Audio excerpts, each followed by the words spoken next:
Right, let me talk to you today about my plan. I'm at Lindholme Lakes, I'm in an open match. I'm going to be feeding 2 ground baits. One of my ground baits is for the method feeder, which is my usual mix of equal quantities of green swim stim, marine halibut. It's all mixed up already in this container, just the right consistency, ready for me to get going. But I want to talk to you about my margin mix. Now I'm going to do something a bit different. I've been catching a lot of fish with it recently, and all I'm using is swim stim amino black and amino original. Basically I'm mixing it exactly the same as what I do when it comes to my method feeder mix, but slightly wetter. Now the reason why I'm using these 2 products is A, they're full of fish meal and amino attractants, which is really good in the summertime once the water temperature warms up, but also it's going to be a nice dark mix. This is a time of the year when the fish are a little bit spooky coming down the edge because it's not really coloured up to summer colour at the moment. So I want a nice dark mix to really help the fish feel confident coming down the margin, feeding earlier in the day than what they normally would do. So I'm going to quickly show you how I mix it up. Basically it's 50-50, equal quantities of each product. I'll pour it into a bucket. The beauty about this is I'm not one of these. I don't want to mix a massive amount of bait up. I want to do a little bit at a time, and if I don't use it, I'm not wasting it. It takes minutes to mix it up. So equal quantities like that in the bucket. I'm going to give it a good shake now, just to mix both ingredients together.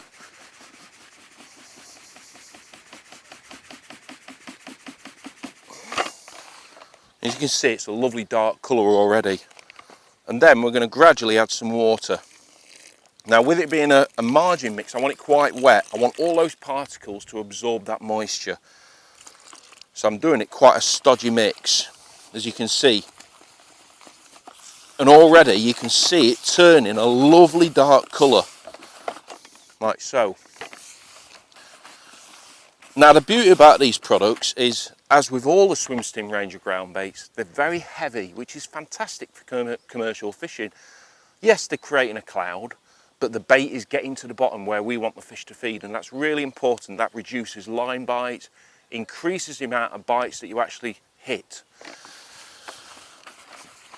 So, because I've over-wetted it, that means I don't have to mess about with the ground bait as much. As you can see now, it's lovely and damp. Give it a nice little squeeze like that and it binds straight together. So that means I can either feed it in loose form or in little nuggets like that through a kinder pot. It's a very versatile mix and very quick to mix, which is really important. So now all I'm going to do is I'm going to riddle it.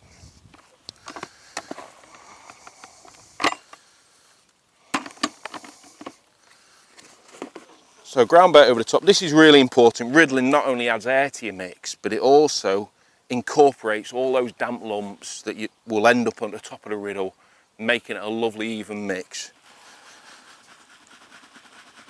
So pushing it all through, and as you can see, we've got loads of damp lumps there, and that's really important to get all that through.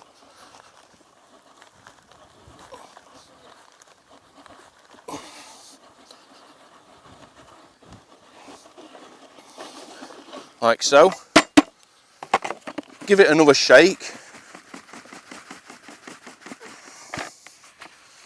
And there we have it, all ready to go. Maybe I might add a little bit more water to it if I'm maybe catching a lot of fish. I want to deliver that bait a bit quicker. I'll make it a little bit wetter. But a good point to remember is, after you've mixed your ground bait, on a nice warm day like today, what I'm going to do is wet the towel,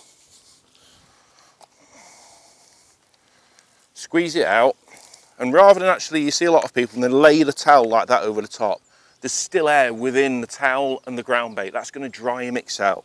So all you do, press the damp towel over the top of your ground bait. That keeps the ground bait at the same texture as you've mixed it, and it stops it drying out. We're an hour into the match now, and it's been a bit of a funny hour, but luckily I fished a match yesterday, the War Roses match, and it fished really hard. I only won my section with 51 pounds, so that kind of like gave me an insight that this might happen. I've started with a method feeder up to the left hand point. I've got 2 points to go for, and I've had the odd fish, and then I've caught on the right hand point, but now I'm it's really slowed down, but nobody else is catching either.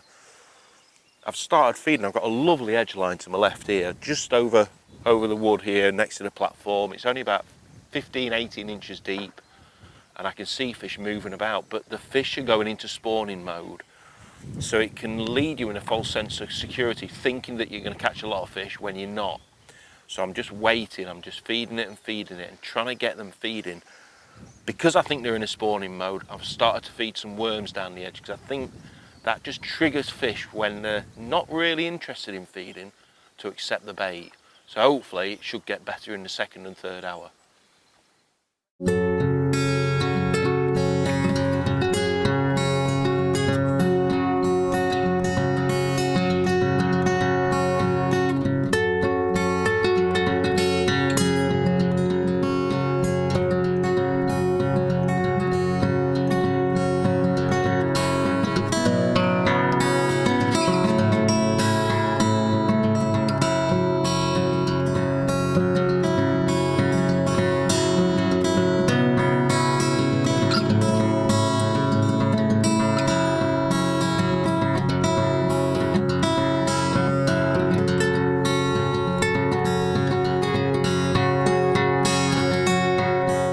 Right, with 2 hours remaining into the match now, I've got 2 method feeder lines going.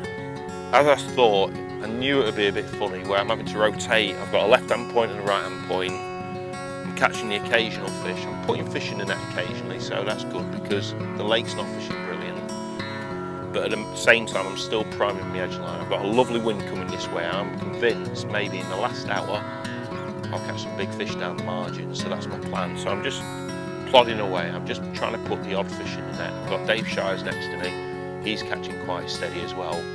So anything can happen, but I should get an arrival of some big fish down the edge in that last hour. So that's the most important part of the match for me, really. So we'll see what happens.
Right, the match is just finished and I've had a really poor last hour.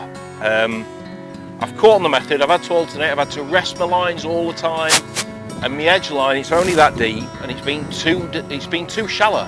There's been fish coming in, I've been getting indications, but they've not fed. I mean, they're in spawning mode as well, so that's not helping. But Dave Shires, who's next peg, he's fishing down the edge and his pegs are slightly deeper and he's caught really steady.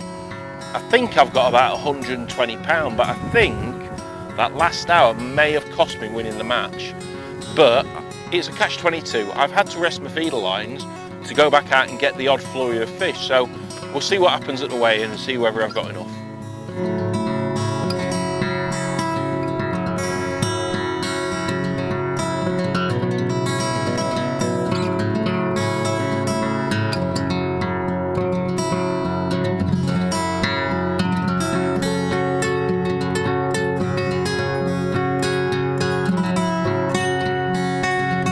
Right, we've just weighed in. That last hour has definitely cost me. I've weighed in 103 pounds and I've caught maybe 3 or 4 fish in that last hour when I thought that edge line would come alive.